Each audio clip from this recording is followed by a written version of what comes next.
Hi everyone, and welcome to Exploring the Build. If you've just found this place, then welcome, and if you're returning, I'm glad to have you back. I'm Alex, and this is my channel where we explore and theory craft different character builds for Dungeons & Dragons 5th edition.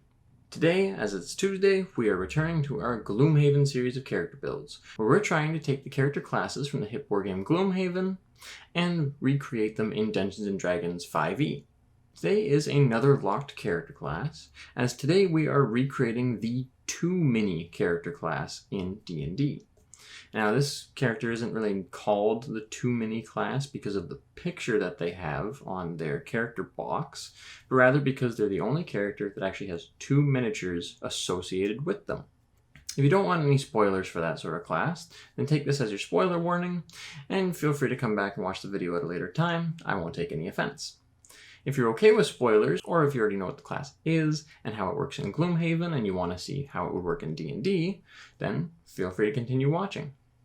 I'll pause for a second now, but consider this our last and final spoiler warning. Okay, with that spoiler warning out of the way, let's get started. Today we're looking at making the 2-mini class, which is also known as the Beast Tyrant. The Beast Tyrant is one of the more unique Gloomhaven classes since they have 2 very obvious but unique playstyles. Also, they're the only Gloomhaven character class to actually have 2 miniatures associated with them. That second miniature is their bear summon. This bear summon is the toughest summon in the game, and really it's more like an extra character than just a summoned character. They do still follow summoned rules, but the Beast Tyrant can make that summon a little bit better because they can actually command their bear with what they want them to do on their turn. Most other summons just sort of act of their own accord. Using these actions, the Beast Tyrant essentially forgoes themselves doing anything and allows the bear to run it with the other frontline allies and just sort of hit things as hard as possible and tank a lot of damage. However, there is another playstyle where the Beast Tyrant can actually act as a Beast Tyrant, summoning up a lot of smaller and weaker allies to just run around and wreak havoc on the battlefield while they sit back and do a bunch of ranged attacks. That playstyle is usually a bit more support-oriented, but they can still deal out a bit of damage, especially if you account for all the little summons. However, for the purposes of this build, we're going to be focusing more on the big bear and their command abilities, since that's kind of the entire purpose of this character class. In D&D, this has a pretty on-the-nose and one-to-one recreation, so we're not going to have to work too hard, but it should still be fun. Before we jump into that, though, let's look at their flavor text. The Vermling Beast Tyrant. Vermlings share a unique kinship to the natural world due to their ability to communicate with a large variety of other animals. Those who are able to rise above their baser instincts find there is much to be gained in exerting their will over beasts of the wilds.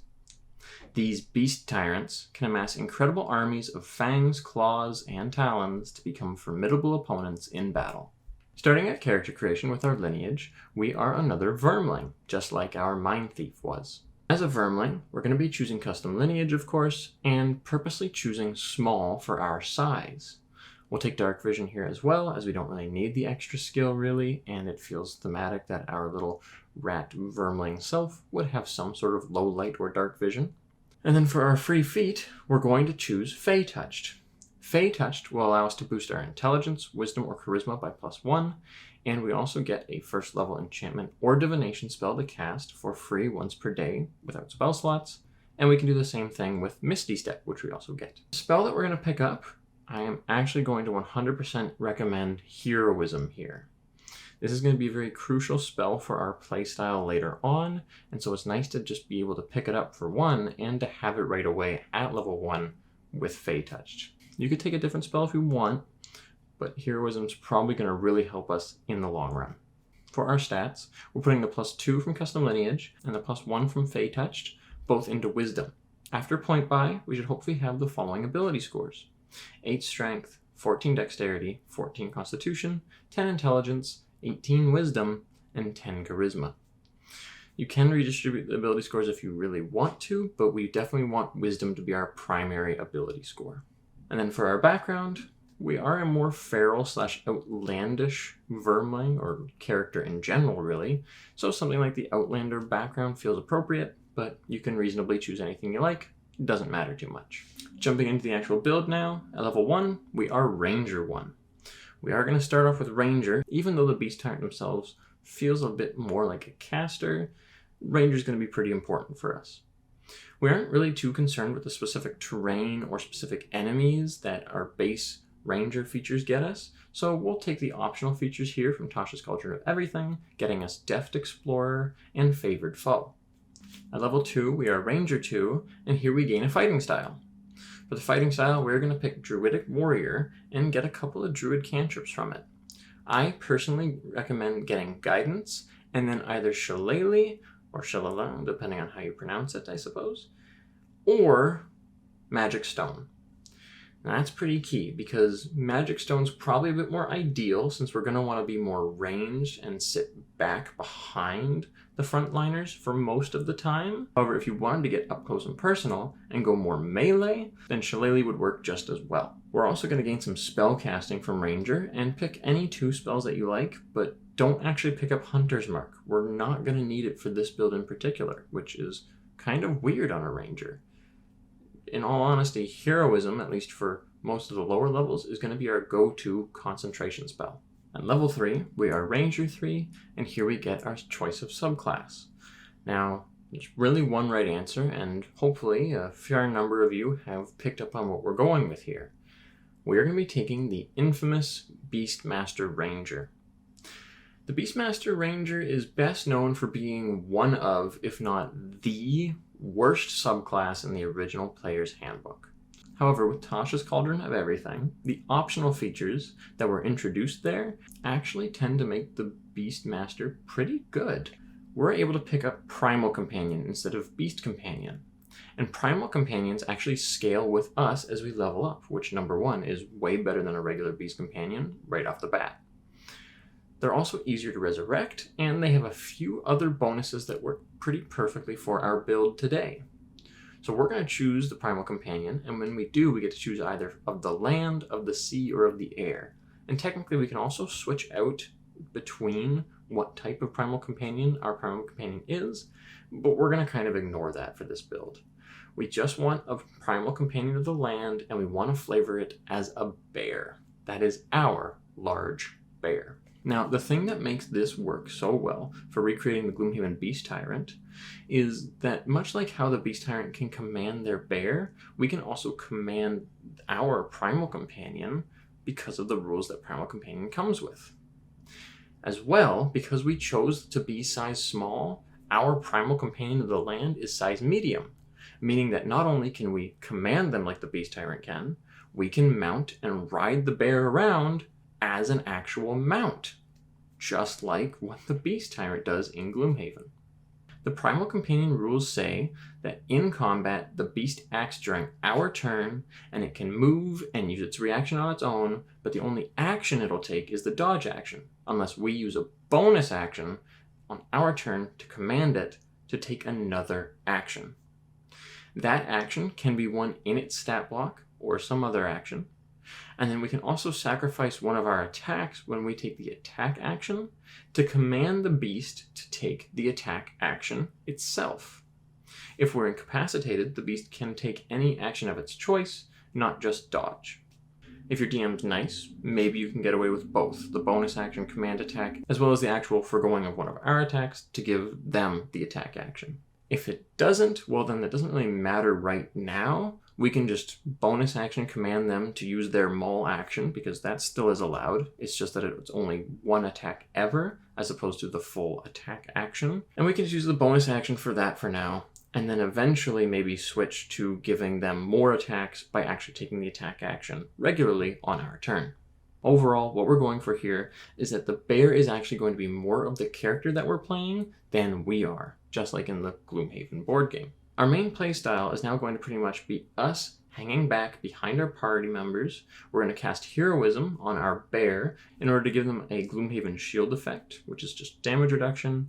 And that's kind of what it is, because Heroism gives temporary hit points to the creature at the start of each of their turns. And that temporary HP also equals our Wisdom modifier, because we're using Wisdom to cast it, which is +4. So that's just 4 temporary HP at the start of each of their turns in combat, which will add up to quite a lot of damage saved. Then with that up, the bear can just move up and attack our enemies while we sit back and command them.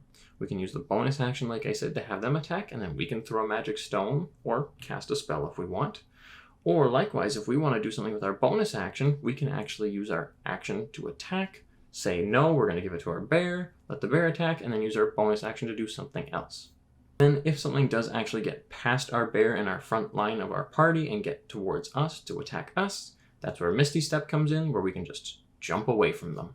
Level 4, we're going to be a Ranger 4, and here we gain our first ability score increase or feat. For us, all we really care about right now is capping Wisdom at 20, so we'll take a +2 bonus to Wisdom and just cap it and get it over with. At level 5, we are Ranger 5, and here we gain extra attack. So now we have a bit of a tougher choice. No matter what, our bear's still making 1 attack. If we want to have our action to use to cast a spell, then we'll still use the bonus action to command the bear. But if we want to make an attack and use our bonus action to do something else, then what we would want to do is take the attack action, forgo one of our attacks, have our bear take it instead, and then we can follow up with either our own magic stone or shillelagh, depending on if you're melee or ranged. That's still a lot of action economy for attacks, because then we also have our bonus action to still use after that. At level 6, we're going to take a quick pause here and jump over to Druid. Technically, it might be better for scaling for our damage if we just stick Ranger as long as possible in order to actually get our bear's own version of multi-attack, as well as make their attacks overcome resistance. But for us, I think we actually want to keep our bear in the fight a little bit more in those really tough combats. And that means that we're going to need a bit more healing than what just Ranger offers us. So far, we only really have 2nd level spells and spell slots, so we're going to need more for one thing. And going Druid is going to give us those more spell slots to choose from, as well as some other features that we can eventually pick up that will give us more healing overall. At level 7, we are a Druid 2, and that means that we now get to choose our Druid subclass. We're going to take the subclass that is the Circle of Dreams. Circle of Dreams isn't a very popular subclass as far as I can tell in the games that I've played, but it isn't by any means bad.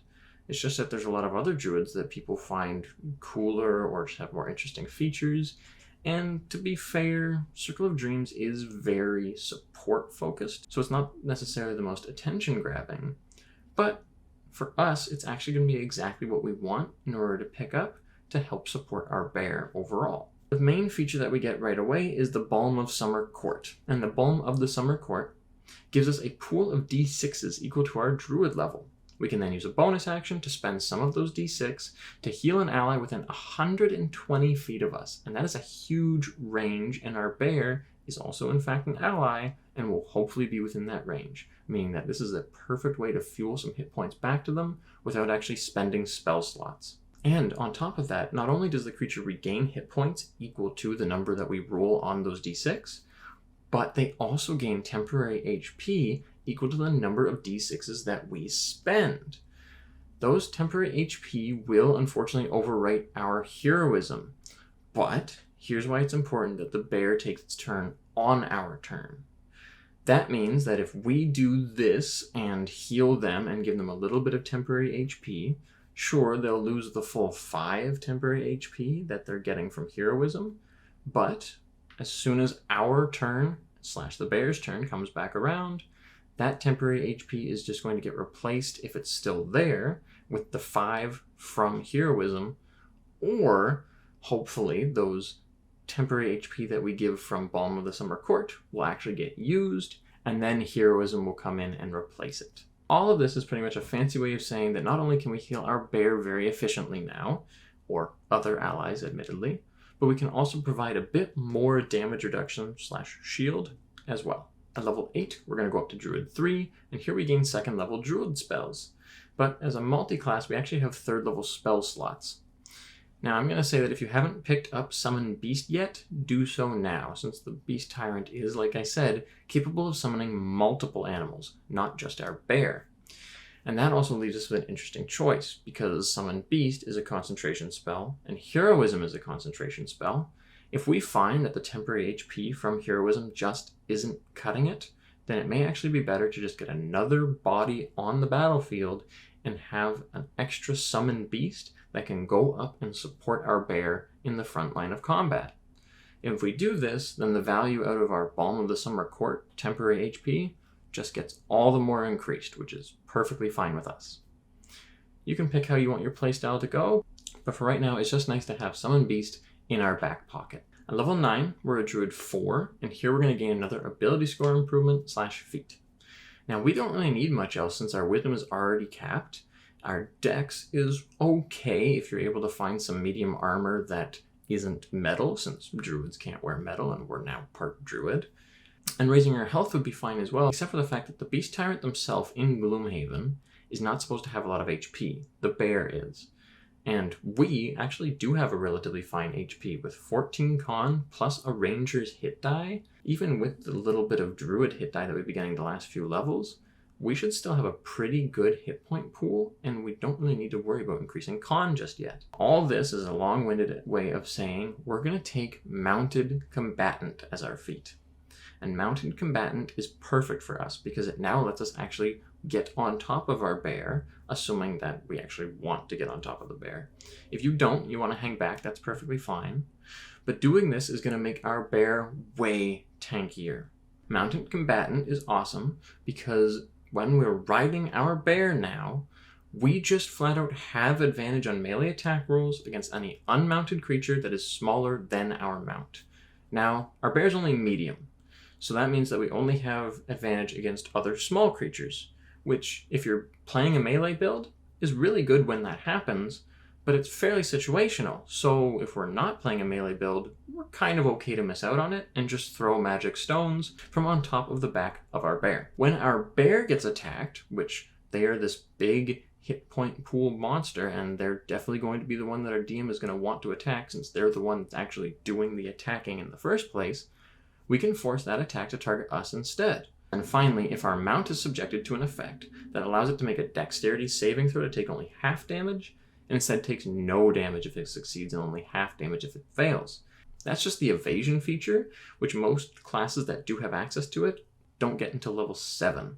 We could have got it earlier, admittedly, but getting it now feels kind of on point for our scaling at least. At level 10, we're going to return to Ranger for Ranger 6, and here we're going to gain a couple improvements to both our Deft Explorer and Favored Foe features.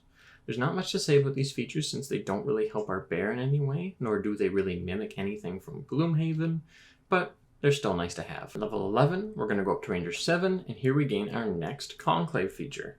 Our bear's attacks now count as magical. If you know that your DM likes to throw enemies at you with resistance to non-magic damage, probably would have been better to just have ran for this right away and saved those levels in Druid for later.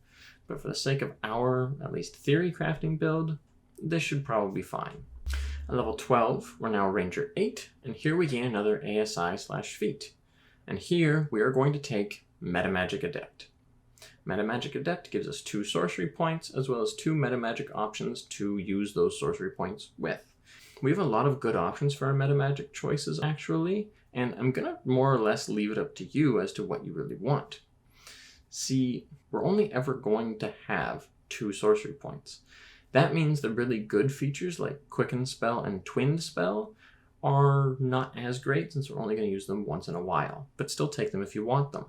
Quicken Spell allows us to cast a spell as a bonus action, giving us more action economy to choose from between our bear's attacks and our spell casting. Twinned Spell, however, would allow us to cast a buff spell of some kind that actually affects our bear as well as either us or another one of our frontline party members, which could admittedly also be really, really good. 2 other good metamagic options, however, would be Extended Spell and Distance Spell. Both of those double either the duration of a spell or the distance of it, respectively. And either of those features can be really good on the right types of spells as well. So all in all, we're taking the feat here, but by all means, pick whichever ones you would like. I'm actually not going to say for the sake of this build that any are better than others, as they all have their very good merits. At level 13, we're going to go back to Druid for Druid 5. However, this is the last level we're taking of Druid, so we want to make it count. We're going to gain 3rd level spells though, and those tend to be pretty powerful, so make sure to pick up the best support, or damage if you want, spells that are available to us. We're also going to cap our pool of d6 at 5, but since that's all just extra free healing that doesn't actually cost a spell slot, that sounds perfectly fine to me. On level 14, we're back to Ranger 9, and Ranger 9 doesn't really give us anything besides 3rd level Ranger spells, so pick your favorite of those as well. On level 15, we're a Ranger 10, and here we gain another Deft Explorer improvement, plus we can either pick Hide in Plain Sight or Nature's Veil. You can pick whichever one of those two you'd prefer. They're honestly both just hide features, so either will help us stay safe while our bear does all the work, if we're choosing to hang back behind the front line. If you're riding the bear in combat and using the mountain combatant feat, they're not really anything that we need to worry about. Also, to check in, because of our multi-class, we now count as a 10th level spellcaster, meaning we have access to the full array of spell slots all the way up to 5th. On level 16, we are Ranger 11, and here we finally gain the 11th level Conclave feature. This is Bestial Fury for us, and that allows our bear to swing twice. This also would have been really nice to have sooner, but we'll work with what we've got since we got healing instead of damage. So, now when we forgo one of our attacks and we give our bear the actual attack action, they will be able to attack twice. Basically, rules as written, we lose one of our attacks, they gain 2. That is 3 attacks total. We're essentially the same thing as a 11th level fighter. The trick here is whether or not your DM would rule that us using our bonus action to command the bear to attack with the maul action that appears in their stat block is whether or not that maul action counts as the attack action, which would therefore trigger twice instead of just once because of this 11th level feature. If your DM is nice, they'll say yes, and now it still doesn't matter which way we attack, whether we choose to attack ourselves and forgo, or whether we choose to use our bonus action. The bear would get 2 attacks. If your DM is a little more strict and goes by the rules as completely written, then technically speaking, whenever we use our bonus action to command the bear, that's only ever going to be 1 attack from them. Whereas if we attack ourselves, we can lose one of our attacks to give the bear 2. So that means that that's just the better way to go for getting our bear to attack. It is just a bit of an important distinction, although we have so much action economy with things we can do with our bonus action versus our actual action, that I think we're okay to just say we're going to mostly be attacking and using our bonus action for healing or other various spells. On level 17, we are a Ranger 12, and here we're going to gain our final ability score improvement / feat. Now, we've been pretty spoiled for choice the entire time, since we've been taking lots of feats that we technically didn't really need. It's just whether or not we wanted them. Here, it's time to take the last feat that we don't really need. You could take a stat boost instead, but honestly, I'm fine with the way our stats are, and I'm going to say that we're actually going to want Magic Initiate. Magic Initiate lets us take a spell from any class spell list, except Artificer technically, and we also gain 2 cantrips from the same list. Now, we can cast the cantrips, obviously at will because they're cantrips, but the spell we cast once per day for free, and then we have to perform a long rest before we can do so again. However, because we learn the spell, that does technically mean that it gets added to any other spells that we know through a spells known class feature.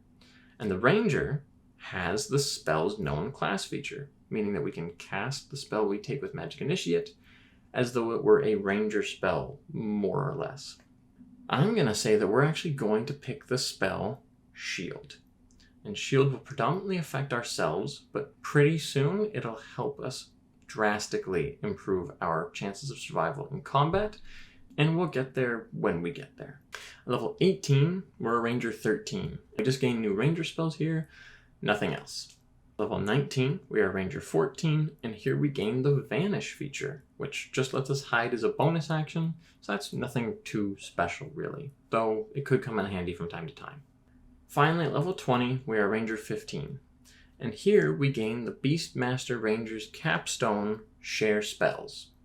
Share Spells is a cool feature that can actually get really broken for us in a second, because what it says is that when we cast a spell targeting ourselves, we can also affect our beast companion with the spell if the beast is within 30 feet of us. Now the key here is that that says when we cast a spell that targets ourselves, not that has a target of self. That has a lot of applicable use, given that the designers were probably mostly expecting this to be used for healing. Like, we cast a healing spell on ourselves, we heal the bear. And that's fair, we can do that.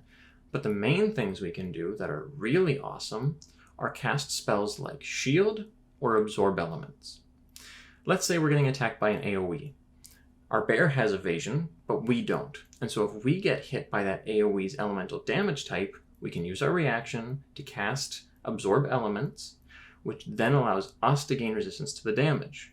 The bear then also gets affected by Absorb Elements, meaning that even if they fail on their saving throw and take half damage, they still gain resistance to that damage type, making it a quarter damage. And that is absolutely absurd. Also absurd is that when we get attacked, we can cast Shield and give ourselves a +5 bonus to AC, which the bear also benefits from. And they'll just constantly have +5 AC for pretty much the whole time. And I say that because we also have Mounted Combatant. And Mounted Combatant says that whenever our bear gets attacked, we can choose to get attacked, which then means that we can cast Shield again, because that Mounted Combatant feature to just choose to get attacked is not a reaction. It makes us the attacker's target, and it allows us to still use our actual reaction to cast Shield, giving both ourselves and the bear +5 to AC. We are very, very tanky. This does all require us to be within 30 feet of our bear, but honestly, I'm planning on just mounting up on the bear itself and just being able to abuse the heck out of the share spells rule by casting powerful buff spells or defensive spells that now target both us and the bear completely for free. Alright, time to summarize what we have. We are the Beast Tyrant, and we certainly feel like two completely different characters. In combat, we are very much a good support, and our bear is very much a good tank/damage dealer.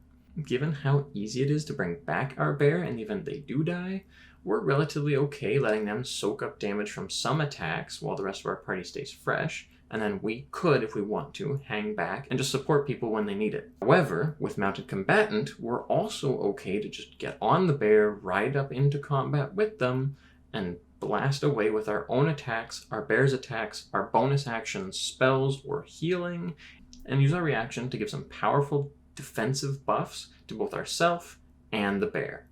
Our bear is actually capable of dishing out a lot of attacks as well, given that they get 2 when we give away 1. We're roughly on par with a high-level fighter, but we have the versatility to say that we can either use our bonus action to have the bear still attack while we cast a spell, or vice versa, use our bonus action for some other feature while our bear and ourselves still attack. Out of combat though, we're pretty much just the scout/explorer of the group.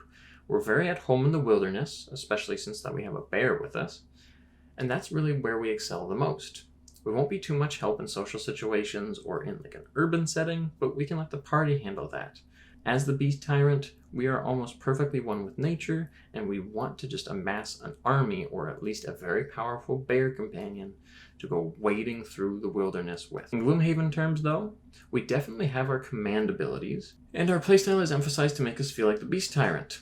We, like the artwork, can ride them into combat, or we, like the actual characters, can sit back behind the rest of our party and everyone else, while the bear just goes and is the more helpful of the two of us. Either way, let me know what you thought of the build, or what you would change to get closer to the theme of the Gloomhaven character class, or even what you thought of this Beastmaster D&D build, since the subclass can sometimes be overlooked.